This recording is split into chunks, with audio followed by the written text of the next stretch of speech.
What's up, everybody? It's your favorite long-awaited releases, favorite nerd, and today we are looking at Warbotron's Whirlwind. We're going to do something a little different today and talk about the figure, and then we'll talk about the accessories because he comes with a ton of them. So, top to bottom, head is on a ball joint that gets you pretty much everything you want. It's a little limited up, and it's a little limited down, but it's still a pretty good range of motion for a ball joint. You got this yellow translucent plastic on the eyes and on the little head pieces there, and I don't care for that at all. Silver paint there in the middle. Torso, we got, I think that's a different color plastic in there. I don't think that's paint, but I could be wrong for the vents. We have this translucent piece of plastic here, which I don't like, and we'll talk about that more later. I just don't like it. I see some stress marks up in there. That hinge makes me very nervous, so I'm going to show you right now, and I'm never going to show you again, that it does open. Underneath is this seat and all this molded in there, and it does close, and that's it for me. Silver paint there, silver paint there. Purple at the torso. We do have a swivel at the torso as well.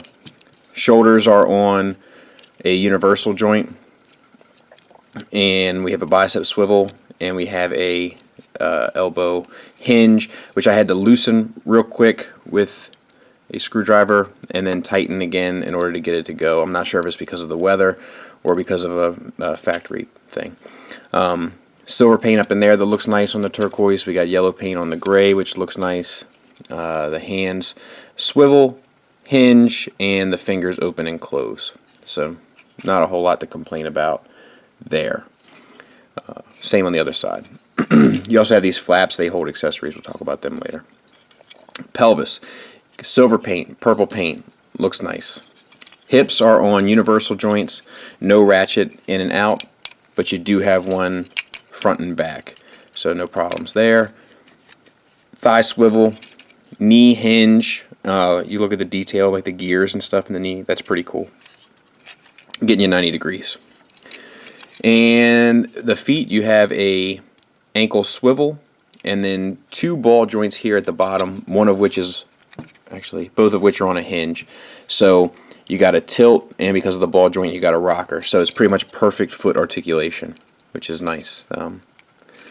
Articulation wise, this guy is he's top shelf. So let's talk about accessories. He comes with 4 of these helicopter blades, and they can, just for the sake of showing you, I mean, you're going to see it in robot mode, but you can store all 4, or you'll see it in alt mode. They can store all 4 in this back piece here. The back, by the way, is pretty much kibble free, which is nice, with the exception of that. And that's really not a big deal at all, I'd say. He can hold them, and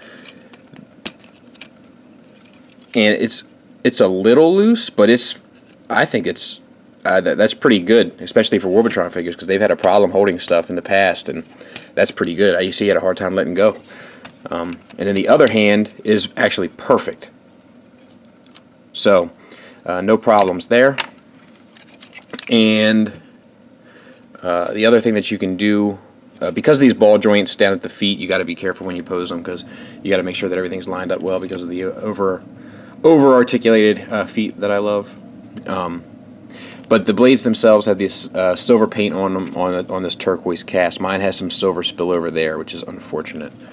And the rest, some silver spill over there. So we got some sloppy paint going on here on these blades. So they got them half right. The other thing that you can do with them is you can come up with all sorts of little things to do here. You can, like you could do this, and then you can plug this into that, and you can kind of have these arm blades, which is cool. You can also take them and plug them in like this, and then like this, and do like X23 type of style, or who had 2 other blades? Was it Predator that had 2 blades? I don't know. And then he comes with these 2 like cannons, and they can plug into his arm if you'd like. They can also plug into these shoulder flaps there if you'd like, and they can plug in on the inside of the shoulder flap for a more mainline look if you'd like. So you have options there as well. And then lastly, I guess we'll talk about this real quick. So you have silver paint on there, and then you have the same translucent yellowish, orangish color. And then this thing, which is which is kind of a cheat, right? Let's just get that out of the way. But it forms the front of the helicopter in helicopter mode, and it also substitutes as a gun, sort of, kind of, which has this handle here. It rotates, but because of the handle and then the arm, the forearm mold, he doesn't really hold it that well. He does hold it, but it's just not the most thought out thing in the world. And then this tab here can tab into the side, so we can have it there. And I wonder if, and he can have it on his shoulder, which is even more absurd, right? But you have those options. And that's the problem with, I like all the accessories, with the exception of the nose cone bit. That is really a cheat. Paint-wise, you got silver in there at the gear, which is cool. This becomes the landing gear, which we'll talk about later. And then you have this airbrush black on there, which is really nice. But they only did it, I think they started it with Brawl, so this fella didn't get any of it, which is unfortunate. And they might have started it with Swindle, actually. I can't remember now. I'll take a look. But the problem is, start dealing with a guy with a whole lot of accessories. Although you can arm him up and make him look cool, it can also be a pretty big hindrance. I have to go out for a little bit, and I'd like to take you with me, but you're kind of needy, and you need all sorts of bags and diapers and bottles and such, so I'm going to leave you here by yourself. You okay with that? Yeah. All right. Okay, so let's get him transformed. This whole front assembly here comes up. His head just kind of stays stationary. And then this whole back piece kind of accordions up. And it's a tight fit, but once that's in, then this piece should tab in. There, that is. And that's a little scary, but not ridiculous. Let's back the camera out a little bit so you can see what's going on here. As far as the leg bits, you can kind of open up these wings and just kind of get an idea of what you're dealing with. And these thigh bits accordion up. And then this swivels up. And like that. And then rotate the foot so that it's more mainline and collapse these pieces. And then adjust the ball joints so that they're the best they can be. So same on the other side. This flips up. Bring these together the best you can do. Rotate that. This can get a little willy-nilly. You got to kind of stay on top of it. There. And then fold that piece down. And then this all tabs together.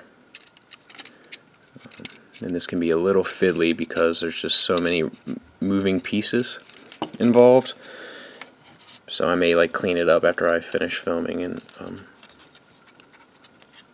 just to get, there it is, there it goes. And then close these up. And then rotate this whole torso piece down, which I think, just personally, is pretty cool. And then close that to tab it to lock it all together. I think that's cool. I dig it. That's a little fun transformation bit. The arms are kind of its own animal. Open up this these flaps here. Fold the hands in. And then you leave this flap open. there's a joint right here at this pin, which is on a ratchet for whatever. I guess so you don't mess with it in bot mode. Fold that around like that, and then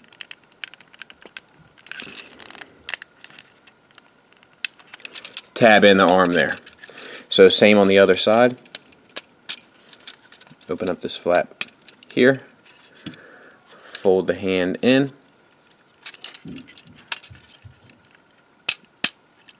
Fold that. Rotate that. Together. Pretty simple. Pretty fun. Obviously, we're missing a big piece of it. And like when I was doing this for the first time, I was like, ugh, this looks ridiculous. Until I just took this piece, like I already showed you, and plugged it in, and like for some reason, like it instantly sold it to me. I was like, there she is. You know what I mean? So we'll plug his swords in. We'll try to keep the paint mishap down for the sake of aesthetics. I'm not sure if that'll work out or not. So far, so good. Alright.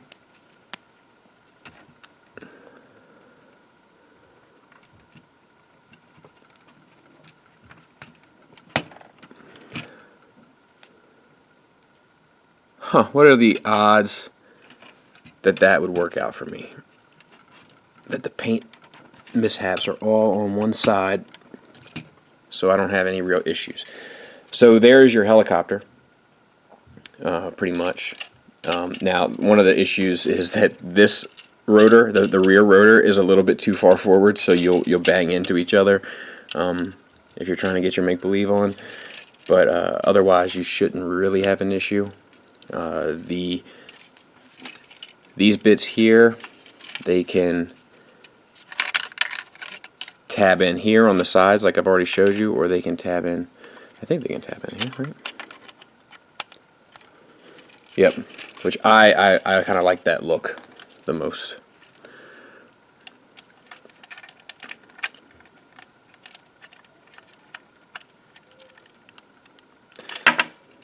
If I can do it.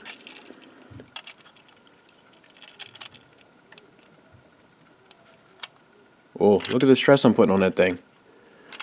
So I don't have a... Oh, you know what? That's my fault. Wasn't paying attention to what I was doing. So yeah, you can have it. I guess, let's see if we can't put it here. I didn't even notice that before. So that's on me. Actually, that doesn't really fit. So rotate that down. This is the best option. Nope, no, it's not the best option. So that's unfortunate. The tolerances are so tight there. I don't particularly like that. I like it how it fit in the other one better. If I'll mess around with it a bit and see if I can't find a better look. If I can, I'll put it in the pictures at the end. Maybe like that, I guess. But I don't know. I think I like it.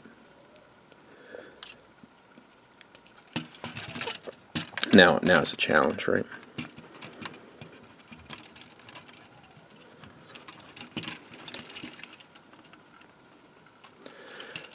Alright, that's good. There you go. That's a good look right there. So I just tabbed the turquoise bit into the gray bit. And yeah, I like that. And then it has these landing gear here at the bottom. And he's a little back heavy, so make sure you extend the landing gear all the way, and that should help as much as possible. But it's still a little back heavy. Maybe even try to bring that front one down a little bit. That should help. So that's pretty good there. And there was something else I wanted to show you. Oh, these open up. Almost got her.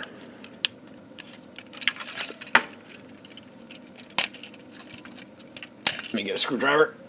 Okay, so these open up.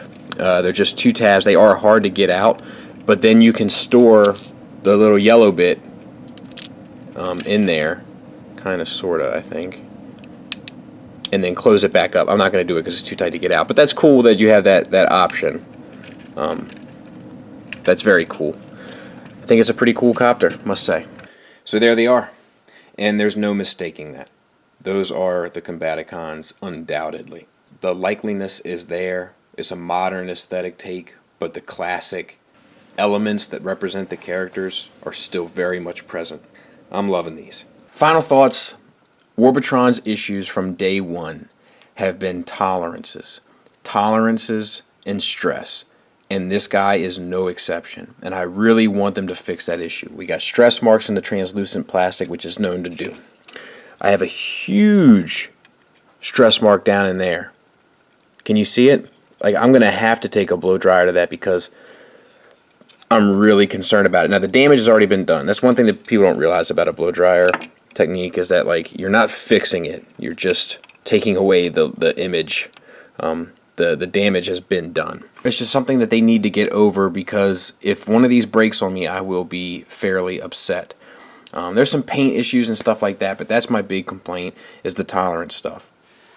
My only other real complaint is this use of this translucent orangish yellow. I don't understand it. It throws me off the character. I don't get it. I think it was a poor choice. They have tolerance issues. I think using translucent plastics for 15% of your figure was a huge error on their part, a tactical error. They need the sturdiest materials they can find, because, you know, they're having stuff like that happen. Those issues aside, I love him. I love this guy. I think the articulation is spot on. I think that the colors that are correct, like the turquoise, the grays, and the purples, are spot on. I love the transformation. It's fun. There's a little bit more going on than what was going on with Blastoff or Brawl. There's hardly any kibble on this fellow whatsoever. He's a good size. He has everything you want from the action figure and everything you want from the alt mode, and the stepping stone between the two is enjoyable. And how often do you get that? It's rare. He does come with a lot of accessories. There is that parts forming element with the nose cone, but it doesn't bother me. Parts forming doesn't really bother me in general, but if it bothers you, it might eat you up. My only other real complaint is that they need to standardize their use of pegs and ports, because as you saw with me, it gets confusing as to what can go where. But aside from those, you know, those little things, I love him. Onslaught, once again, is going to be the determining factor. Okay, if Onslaught fails in a combined mode, then Bruticus sucks. I have to say, though, these figures are so good aesthetically that I'd almost be okay with my investment just to display them in robot mode. There's almost a part of me that's like, if it sucks, no big deal. Now I have 5 Transformers instead of 1. I know everybody wants that Bruticus to be beautiful, including myself. So time will tell, and it doesn't look like it's too far away. I recommend this guy. Just be careful. There's stress issues, there's tolerance issues, as there has been with the rest. However, nothing from Warbotron has broken on me. I can't speak for everyone, though. Shout out to Greg for Mercy. Thanks for listening. Thanks for watching. Until next time, take care.